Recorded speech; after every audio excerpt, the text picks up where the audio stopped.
Olá pessoal, estou de volta, rezando no Brasil.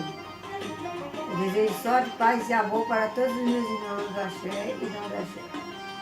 Quero desejar saúde, felicidade e pedir ao povo cigano e povo oriental que abra os caminhos de vocês, que vocês tenham bastante êxito e vitória.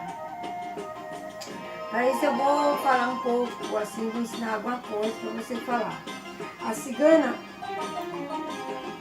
A cigana encantada nesta hora, possamos sentir a segurança, paz e felicidade. Teu encanto encanta as coisas boas, para que nosso caminho não tenha obstáculo. Desencanta todas as perturbações que existe, todas as perturbações que existe nos lares. Cigana cura aqueles que estão doentes do espírito, da alma, da matéria, aqueles que estão nos hospitais, nas saúdes, enfim, em todo lugar do mundo inteiro. Traga paz para o nosso mundo.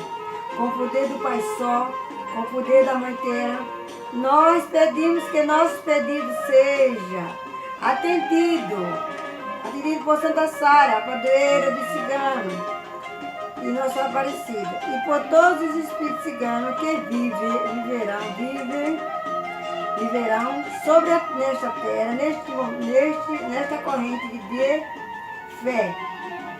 Nesta corrente de fé eu peço aos ciganos que iluminem os caminhos de cada um, que traga paz, saúde, felicidade, vitória, que abra esse caminho de todos os meus irmãos e os meus também.